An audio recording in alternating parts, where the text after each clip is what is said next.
وقال الله تعالى عز وجل في القرآن الحميد إن الله وملائكته يصلون على النبي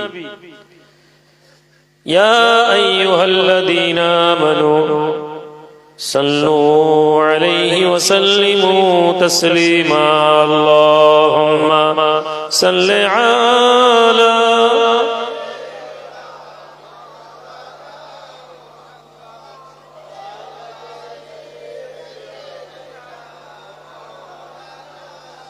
اللهم صل على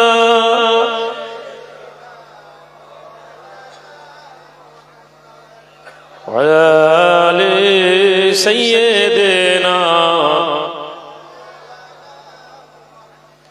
اللهم صل على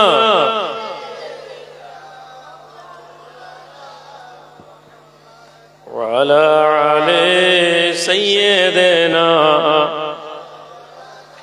की मोहम्मद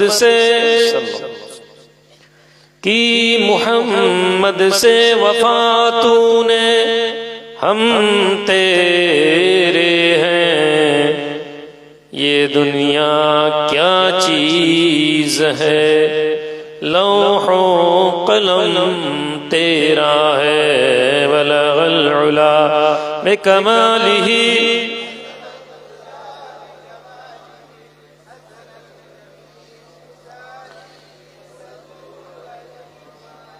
اللهم صل وسلم دائما ابدا على حبيبك خير خلق كلهم সম্মানিত দিনদার ইমানদার গ্রামবাসী ভাইরা উপস্থিতি আমার ছোট ছোট জওয়ান যুবক ভাইরা মুরব্বিরা আল্লাহ পাকের দরবারে শুকরিয়া আদা করি যে তিনি আপনাকে আমাকে আমাদেরকে একটি মজলিসে এসে বসতে দিয়েছেন বসে তৌফিক দিয়েছেন যে মজলিসে আমরা আল্লাহ এবং তার রাসূলের কথা শুনবো গত শবে বারাত কয়েকদিন আগে চলে গেল শবে বারাত যাওয়ার পরে আমার উপলব্ধি হলো যে আমি কয়েকটা কথা আপনাদের বলি এই কদিন এই কথাটা সব জায়গাতেই বলছি আল্লাহ পাক রব্বুল আলামিন আপনাকে আমাকে দুনিয়াতে পাঠিয়েছেন তার কারণ তিনি আমাদেরকে হুকুম দিয়েছেন যে আল্লাহর দ্বীনকে জানতে হবে আল্লাহ পাক আমাদেরকে দুনিয়াতে কেন পাঠিয়েছেন কি জন্য পাঠিয়েছেন কুল হাল ইয়াস্তাবিল্লাযিনা ইয়ালামুনা ওয়াল্লাযিনা লা ইয়ালামুন আল্লাহ বলেন হে নবী আপনি বলুন যে জানে আর যে জানে না তারা কি এক আমাদেরকে ধর্মটা জানতে হবে বিশেষ করে যুব সম্প্রদায় আপনারা যারা যুবক ছেলে আপনারা যারা 14 বছর 15 বছর থেকে নিয়ে 25 বছর 30 বছরের বয়স 35 বছরের মধ্যে যারা আছেন আমি তাদের উদ্দেশ্যে বলছি বসলাম সুবহানাল্লাহ নারে তাকবীর আল্লাহু আকবার বললাম চলে গেলাম প্রশ্ন করলো কেউ এটা কেন করছো ভাই উত্তর নেই আজ শবে বারাত মুসলিম সমাজ থেকে উঠে যাওয়ার পিছনে প্রথম কারণ শবে বারাত সংক্রান্ত কথা আমাদের আলেম ওলামারা আমাদেরকে বলেননি পীর তন্ত্র তথা আল্লাহর ওলিদের আউলিয়া আল্লাহদের ব্যাপারে মুসলমান সমাজ মহব্বত রাখে কিন্তু কথা যদি বলেন আপনাকে যদি জিজ্ঞেস করেন যে পীর মানতে হবে কেন আপনি বলতে পারছেন না কেননা আপনি যাকে পীর মেনেছেন তিনিও আপনাকে কোরআন এবং হাদিসের আলোকে এটা বলেননি যে এটা একটা দ্বীনের গুরুত্বপূর্ণ প্রয়োজনীয়তা পীরের সান্নিধ্যে কি জন্য আসবো আমরা জানি না আর যারা জানি তারা এই বিষয় নিয়ে কথা বলতে পারছি না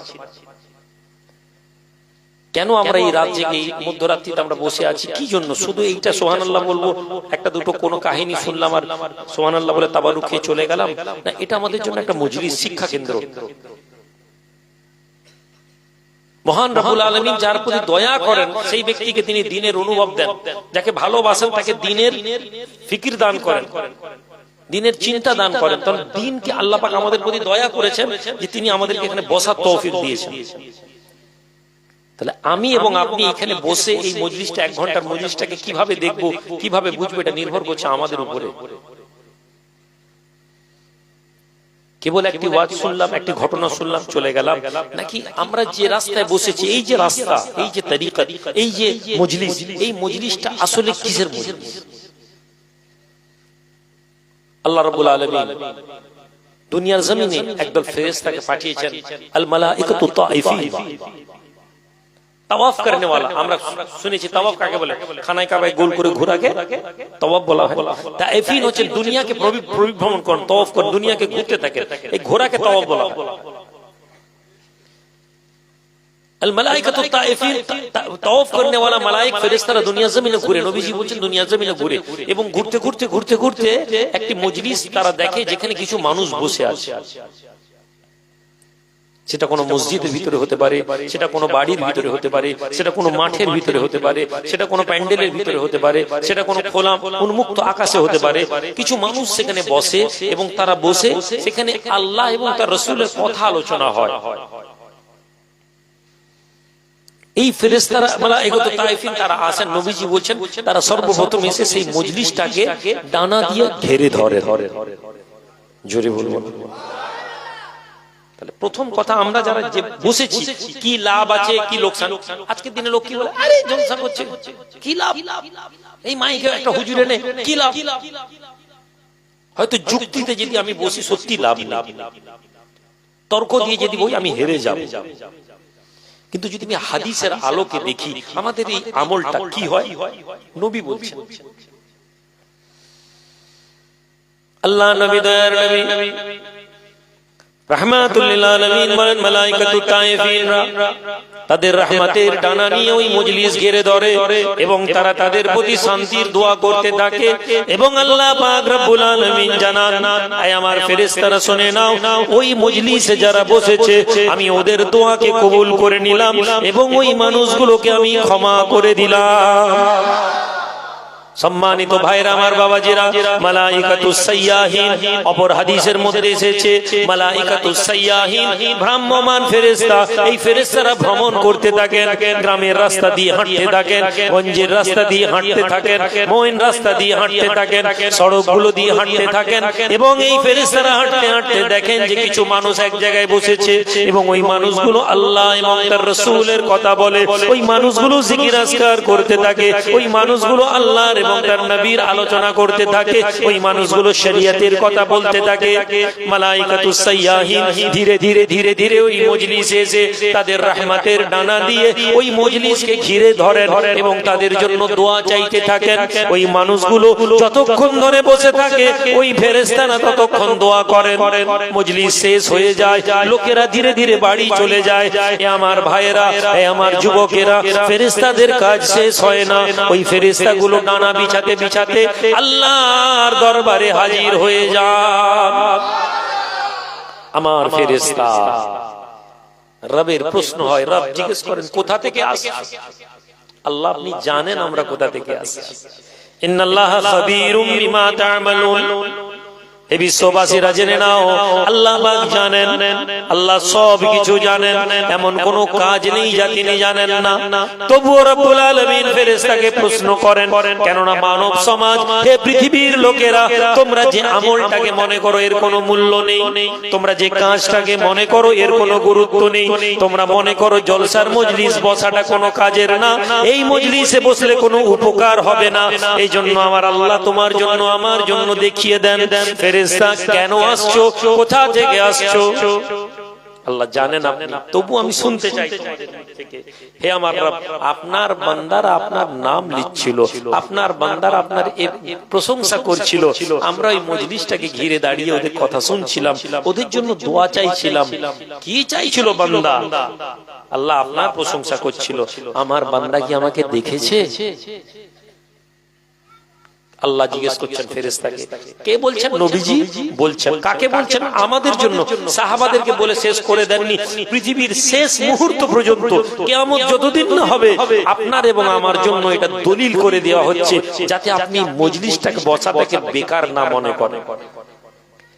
শয়তানি ওয়াসওয়াসাতে যখন একদল যোগ বলে যে জলসা উড়িয়ে দাও, বন্ধ করে দাও, দ্বীনি মজলিসগুলো শেষ করে দাও, তাদের জন্য এটা তামবিহ যে বান্দা এটা আল্লাহর হুকুমের মজলিস। আমার ফেরেশতা বান্দা কি আমাকে দেখেছে? আল্লাহ না, দেখেনি, আমাকে দেখেনি, তারপরেও আমার প্রশংসা করছে। যদি আমাকে দেখতো, আল্লাহ যদি আপনাকে দেখতো, ওরা আরো বেশি বেশি করে আপনার এই প্রশংসার মজলিস কায়েম করে নিত। জোরে বলা যাবে না? ভাই আমার বাবাজিরা বন্ধুরা, আল্লাহ পাককে দেখিনি রাতের বেলা বাড়িতে গিয়ে ঘুমাতে পারি, যুবক ছেলে দোকানে বসে বসে পাবজি গেম খেলতে পারে, যুবক ছেলে ক্লাবে বসে কেরাম পিটতে পারে, নানা কেরাম পিটেনি, গুনাহগার উম্মত, নবীর আমরা অপরাধী উম্মত, আল্লাহর নাফরমান বান্দা। কিন্তু আমরা আজ এমন একটি মজলিসে এসে বসেছি যে মজলিসে আল্লাহর নাম হবে, বাড়িকে ছেড়ে দিয়ে বিছানকে ছেড়ে দিয়ে আমরা বসেছি। আর আমার আল্লাহ বলেন আমি কারো পরিশ্রমকে বিফল দেব না। বান্দা আমাকে দেখেনি, যদি দেখতো আল্লাহ বেশি করে ইবাদত করতো। আয় আমার ফেরেশতা বান্দা কি চায়, কি চাইছে তারা? তারা আমাকে দেখেনি, আমার মজলিসে বসে কি আল্লাহ তারা জান্নাত চাইছে। আপনি জান্নাতের জন্য মেহনত করছেন, জান্নাতের জন্য পরিশ্রম করছেন, ঈমানের সাথে, ইয়াকিনের সাথে, বিশ্বাসের সাথে একবার যদি আল্লাহর কাছে সেই অন্তর নিয়ে আপনি বলেন যে আল্লাহ আমি জান্নাত চাই, ওই অন্তরটা আপনি এবং আপনার রব জানবেন। শুনে নিন, আল্লাহর দরবারে জান্নাত দেওয়ার জন্য সময় লাগে না। আর ইবাদত করে করে কপাল কালো করে ফেলেছি, রোজা রেখে রেখে পেটকে সরু করে ফেলেছি, হজের উপর হজ করছি, কিন্তু হাদিস বলছে জান্নাত নাও পেতে পারে। জান্নাত পাওয়ার জন্য যে জিনিসটা দরকার সেটা হচ্ছে এই অন্তরের সাথে রবের কানেকশন। বান্দা কি জান্নাত দেখেছে? না। যদি দেখতো আল্লাহ আরো বেশি করে তারা জান্নাতের জন্য আকাঙ্ক্ষা রাখা। বান্দা কি চায়? আল্লাহ ওরা জাহান্নাম থেকে মুক্তি চাইছে। ওরা শুনেছে ইন্না আযাবাহা কানা গারামা, আপনার আযাব বড় কঠিন, বড় শক্তির সাথে। ওরা কি জাহান্নাম দেখেছে যে জাহান্নামকে ভয় পাচ্ছে? আল্লাহ না, ওরা জাহান্নামকে দেখেনি, ওরা শুনেছে জাহান্নাম কঠিন। কাফেরেরা জাহান্নামে যাওয়ার আগে তারা বলবে ইয়া লাইতানি কুনতু তুরাবা, হায় হায় হায় আমরা যদি মাটি হয়ে যেতাম, আমরা যদি মাটি হয়ে যেতাম, জাহান্নাম এত শাস্তি। আল্লাহ বলুন ওরা জাহান্নাম দেখে না, ওরা শুনেছে জাহান্নামের শাস্তি। এরপরে আল্লাহ পাক আপনাকে আমাকে রিওয়ার্ড দিচ্ছেন এই মজলিসে। কি নিয়ে যাবেন আমি জানি না, তবে এই মজলিসে বসার প্রতিদান আমার নবী বলছেন, আল্লাহ পাক বলেন আমার ফেরেশতা সাক্ষী থাকো। আল্লাহ পাক রব্বুল আলামিন বলেন আমার ফেরেশতারা তোমরা সাক্ষী থাকো, আমি আল্লাহ জানিয়ে দিচ্ছি আমার বান্দা আমাকে দেখেনি, আমার বান্দা জান্নাত দেখেনি, আমার বান্দা জাহান্নাম দেখেনি। আমি আল্লাহর দরবারে আমার বান্দা জান্নাতের আশা রাখে, জাহান্নাম থেকে মুক্তি চায়। আমি আল্লাহ তোমাদেরকে জানিয়ে দিলাম ওই মজলিসে যারা বসেছে আমি আল্লাহ तमाम ব্যক্তিকে জান্নাতি বলে ঘোষণা করে দিলাম। ও আমার ভাইরা, জওয়ানেরা, যুবকেরা, ফেরেশতা বলবেন আল্লাহ আমাদের কথা আছে। আল্লাহ বলবেন ফেরেশতা কোনো কথা নেই। হে রব্বুল আলামিন, ওই মজলিসে সমস্ত মানুষ আপনার কথা শোনার জন্য আসেনি, সমস্ত মানুষ আসেনি। কিছু লোক যাচ্ছিল, পথচারী লোক বসেছে দেখে তারা বসে গেছে। আছে না নেই?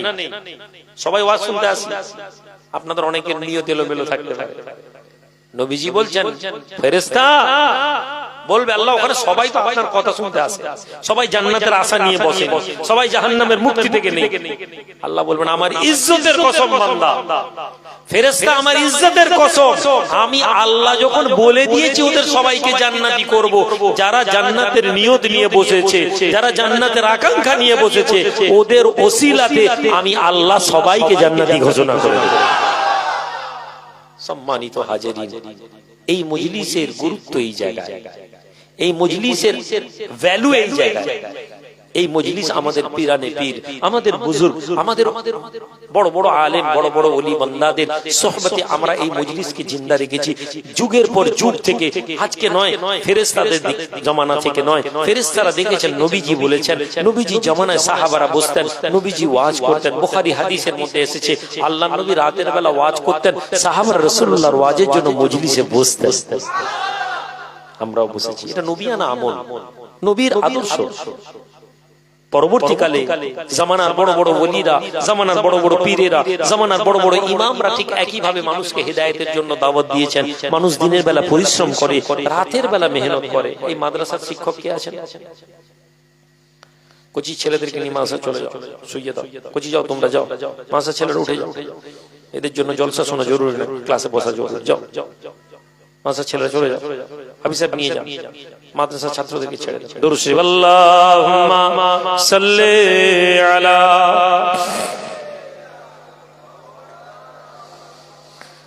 ওয়ালা আলি।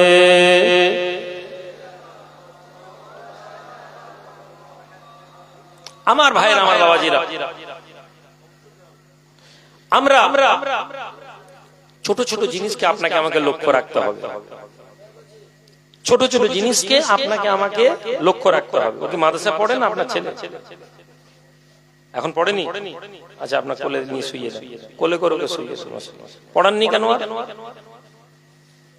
স্কুলে পড়ে, ঠিক আছে, পড়াবেন, ছেলেদেরকে পড়াশোনা করান, ছেলেদেরকে স্কুলে মাদ্রাসায় পড়ান। শিক্ষা অনেক জরুরি, শিক্ষা ব্যতীত এই জাতি এগোতে পারবে না, ভালো এবং মন্দের নিরূপণ করতে পারবে না। মাদ্রাসা শিক্ষায় দিলে আরো বেশি ভালো। স্কুলের শিক্ষা পড়াচ্ছেন, আমি খারাপ বলবো না, তবে জেনে রাখুন যদি চাকরির উদ্দেশ্যে স্কুলের শিক্ষা পড়ান তাহলে কোনো মূল্য নেই। আপনার ছেলেদেরকে বর্তমানে সরকারের একটা পলিসির মধ্যেই পলিসি আছে যে স্কুলগুলোতে আর পড়ানো হচ্ছে না। এই কথা বললে মাইকে আপনি অপছন্দ করবেন, আপনি এই কথাটাকে আমার কেটে আলাদা করে লাইভ করে দেন।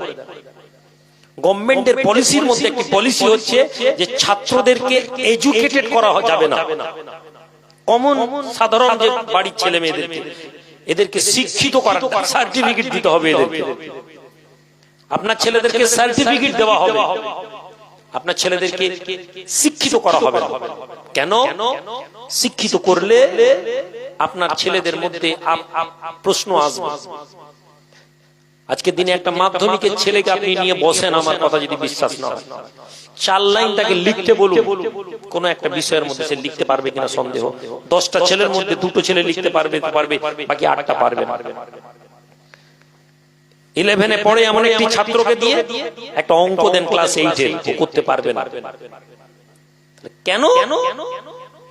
আপনারই সমাজে আগেকার একজন লোককে ধরুন, আগেকার জীবনে গ্রাজুয়েট পাস করা ছেলে, বাংলায় গ্রাজুয়েট করেছে, বিয়ে করেছে, ও ইংরেজিতে কথা বলতে পারে, ও গ্রামারে এমন কথা বললে মাথা খারাপ হয়ে যাবে। তখন শিক্ষিত করা হতো, এখন আপনার ছেলেদেরকে সার্টিফিকেট দেওয়া হবে। সমাজের একটা কর্পোরেট ওয়ার্ল্ড আছে, ওখানকার ছেলে মেয়েরা, ওখানকার ছেলেরা বড় হবে, দেখবেন শিক্ষিতর ছেলে শিক্ষিত হচ্ছে। এটা এখন নজরে আসছে না, কিন্তু আগামী 10-20 বছর এটা আরো বড় ভাবে হবে। মূর্খ মানুষের ছেলে যত স্কুলে পড়ুক, ও কিন্তু শিক্ষিত হওয়ার চান্স। তাহলে আপনার ছেলেকে জেনারেল লাইনে পড়িয়েও আপনি খুব বেশি এগোতে পারলেন না। কমসে কম যদি মাদ্রাসায় দিয়ে দেন, মক্তবে দিয়ে দেন, যদিও হাফেজ হয়, যদিও মৌলানা হয়, অন্যদিকে মানুষ হবে। সরকারি মাদ্রাসায় পড়া ছেলে আপনি পরীক্ষা করে দেখেন, 2 লাইন আরবি এবারও করতে পারবেন। আমরা তো ডাইরেক্ট মাদ্রাসায় পড়াশোনা করিনি, মাদ্রাসায় গিয়ে পরীক্ষা দিয়ে সার্টিফিকেট নিয়েছেন। মাঝে মাঝে বলি, আমি দেখেছি। তাহলে কেন? শিক্ষা অর্জন করাটা অন্য জিনিস, আর বক্তব্য দেওয়াটা আলাদা জিনিস। আপনার ছেলেকে মানুষ করার জন্য যে জিনিসটা আপনাকে করতে হবে, সেটা হচ্ছে আপনার ছেলেকে মাদ্রাসাগুলোতে দিতে। আপনার কি মনে হয় আমি যে দরবারে যে স্কুলটা বানিয়েছি এত সহজ? এই স্কুলের ব্যাপারে প্রোপাগান্ডা ছড়াচ্ছে। এই প্রথম আমার ধর্মের মানুষ আমার বিরুদ্ধে বলেছে, এটা স্বাভাবিক। এই প্রথম অন্যান্য ধর্মের মানুষেরা আমার কর্মকাণ্ড নিয়ে সমালোচনা করেছে। একটি বড় স্কুলের কিছু শিক্ষকেরা এক জায়গায় বলেছে, ওখানে তো ভালো পড়াশোনা করা হয়নি, ওখানে ছেলেরা স্কুল ছেড়ে দিচ্ছে। আমি বললাম, কি বলছেন? বলছেন আরেকজন স্কুলের শিক্ষক বলছে, ওখানে তো অনেক খরচ। কিসের জন্য? আপনাকে ভয় পাইয়ে দেওয়ার পরিকল্পনা চলছে। আপনার কাছে ওই স্কুলটা যেন আপনার কাছে টার্গেট না হয়। আমার এলাকায় কখনো স্কুলের অ্যাডভার্টাইজ হয়নি, আমার দরবারে স্কুলের যে অ্যাডভার্টাইজ হয়েছে, পাঁশকুড়া থেকে যাওয়ার রাস্তা দেখুন 3টা স্কুলের অ্যাডভার্টাইজ দিয়ে দিয়েছে। প্রতাপপুর থেকে পুরনো পাঁশকুড়া যাওয়ার মধ্যে দেখবেন দিয়ে দিয়েছি। কিসের জন্য ভাই? আমি তো মাদ্রাসার নাম দিয়েছি। তাদের মাদ্রাসা নিয়ে চিন্তা ছিল না, টেনশন ছিল না, কিন্তু তারা জানে যে এই মাদ্রাসা বলে সিবিএসসির সিলেবাসের যে পড়াচ্ছে আর যে পরিকল্পনা নিচ্ছে, কিছু কিছু তো তারা জানে। আমাদের এই মজলিস আমাদেরকে এগুলো শেখানোর জন্য বসানো। বাচ্চাদেরকে দেখি প্রসঙ্গটা বদলে গেল, ফিরে আসি মূল কথা। আমরা যারা এখানে এসে বসেছি, আমাদের এইখানে বসার উদ্দেশ্য হচ্ছে আমাদের জীবন সান্নিধ্য তৈরি করা। আল্লাহ বলেন কাদ আফলাহা মান তাযাক্কা, ওই ব্যক্তি কামিয়াব হলো, ওই ব্যক্তি কামিয়াব হয়েছে কে না, যে নিজেকে পবিত্র বানিয়েছে। পবিত্রতা কি? আমরা কি করে পবিত্র হব? আমাদের রক্তকে আল্লাহ রাসূল নিজের শরীরের জন্য দোয়া চেয়েছেন, আল্লাহ আমার অন্তরকে পবিত্র করে দিন, আমার খুনকে পবিত্র করে দিন, আমার রক্তকে নূর করে দিন, পবিত্র নূর করে দিন। আল্লাহুম্মা জাল কলবি নূরান ওয়া দাম্মি নূরান ওয়া লাহমি নূরান। এই যে নূর করে দেন আল্লাহ আমার শরীরকে, আমার রক্তকে, আমার মাংসকে, গোশতকে। কিসের জন্য? আমার শরীর পবিত্র। আমরা বডি ভাবি, আমার শরীর কত মোটা, আমি কত রোগা, আমি কত ফিট, আমার চামড়া কত ভালো, আমার চামড়া কত সাদা। এইটাকে আমরা মনে করছি সুস্থতা। সুস্থতা হচ্ছে ভেতর থেকে, পবিত্রতা ভেতর থেকে। আমাদের ভেতর পবিত্র করার জন্য এই মজলিস করা হয়েছে। আপনি রোগা, আপনি কালো, আপনি দুর্বল, আল্লাহর দরবারে কোনো পার্থক্য নেই। লা নুফারিকু বাইনা আরাবি ওয়ালা আজমি ইল্লা মিন তাকওয়া। সাদা এবং কালোর মধ্যে কোনো পার্থক্য নেই, মোটা এবং রোগার মধ্যে কোনো পার্থক্য নেই, লম্বা আর বেটের মধ্যে কোনো পার্থক্য নেই, আরব এবং আজমের মধ্যে কোনো পার্থক্য নেই, ইল্লা মিন তাকওয়া। আল্লাহ ভীতি যার কাছে যত বেশি আছে। বেলাল চেহারা ছিল কালো, বেলালের কোনো বংশ পরিচয় ছিল না, কিন্তু নবীজি বলেন বেলাল, আমি দেখলাম জান্নাতে যখন যাচ্ছি, আমি দেখলাম তোমার খড়মের আওয়াজ জান্নাতে আগে আগে বাচ্চা। কি ব্যাপার ভাই? আমার বেলালের বংশ ছিল না, বেলালের খানদান ছিল না, বেলালের বাপের কোনো পরিচয় ছিল না, বেলালের মায়ের কোনো পরিচয় ছিল না সমাজে। বেলাল ছিলেন গোলাম, বেলাল ছিলেন কৃতদাস। আল্লাহর দরবারে বেলালের নামকে এত বেশি উঁচু হলো কেন?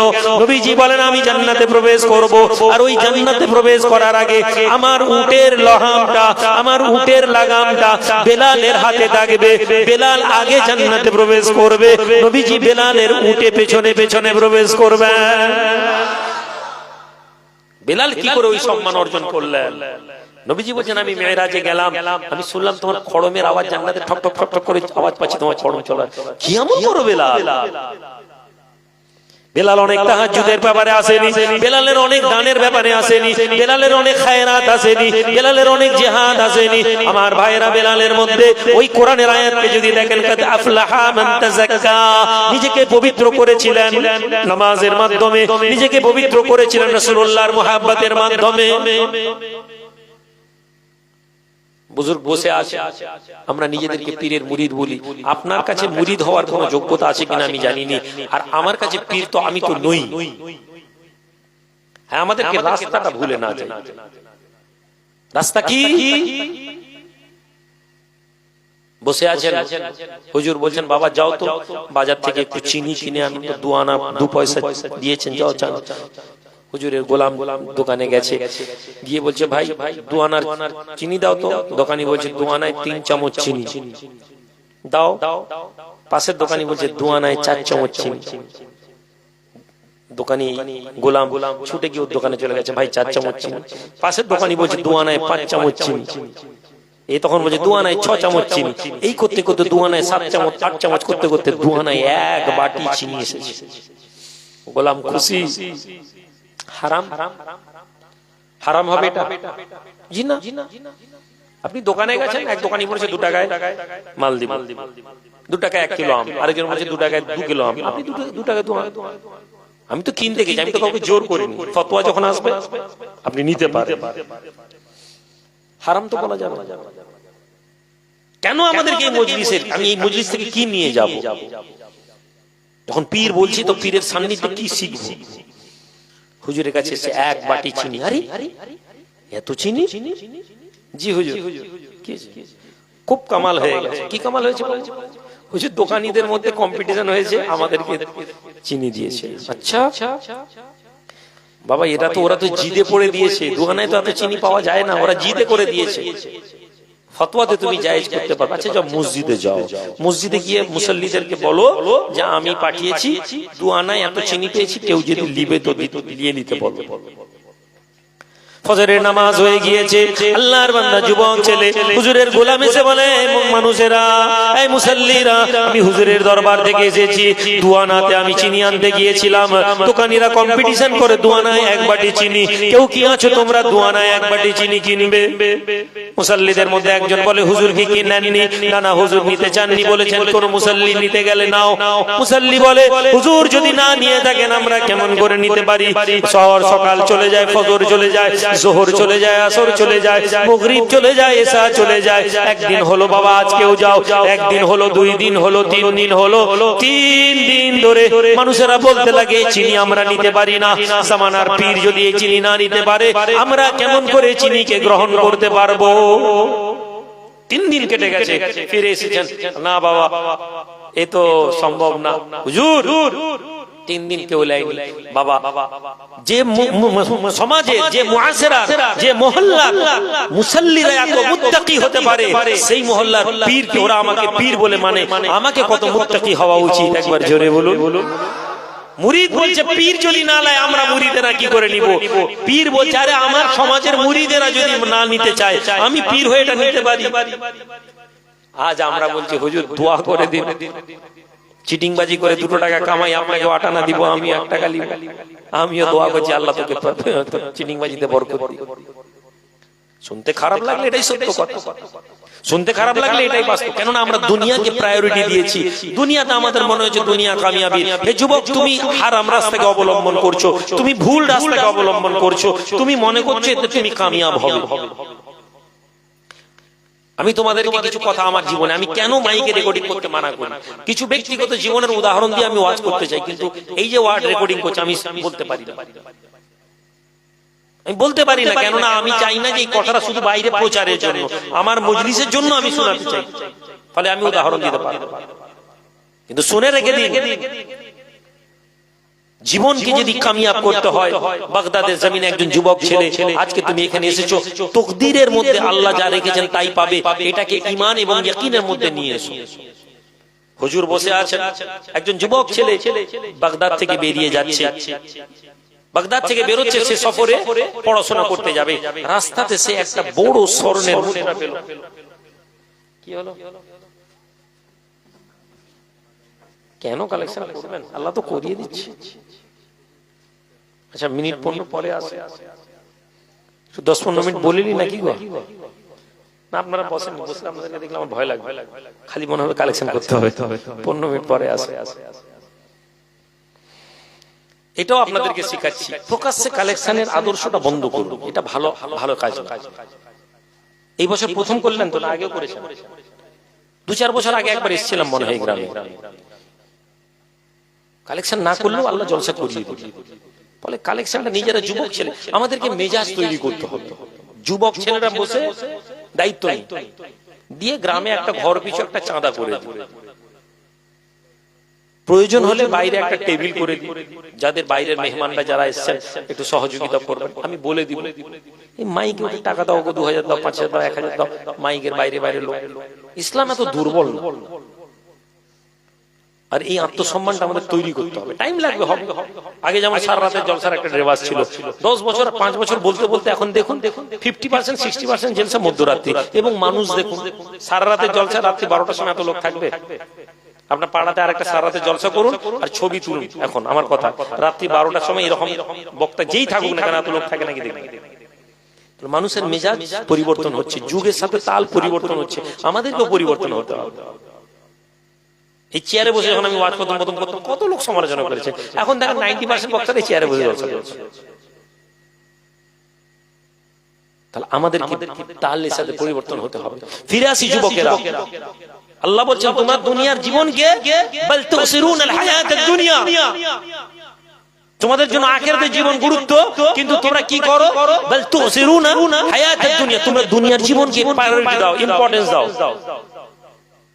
বলে আখিরাতু খায়রু আবকা, কোরআন বলছে কিন্তু তোমরা জেনে নাও আখিরাতটাই চিরন্তন। এই 60 বছরে আপনি কোটিপতি হয়ে মরলেন না সাধারণ মানুষ হয়ে মরলেন, এটা কোনো মাইনা রাখে না, এটা খুব বেশি কোনো গুরুত্ব রাখে না, এটা খুব বেশি ইসলামের উপর ফ্যাক্ট করবে না। আপনি দুনিয়া থেকে কবরে যখন যাচ্ছেন তখন আপনি খালি হাতে, এলাকার সবচেয়ে গরিব লোক আর এলাকার সবচেয়ে ধনী লোকের দুজনের কবরে শোয়াটাই একই। আল্লাহ জন্য বলছেন বল তুসিরুনাল হায়াতাদ দুনিয়া, তোমরা হায়াত দুনিয়ার জীবনটাকে গুরুত্ব দাও, কিন্তু ওয়াল আখিরাতু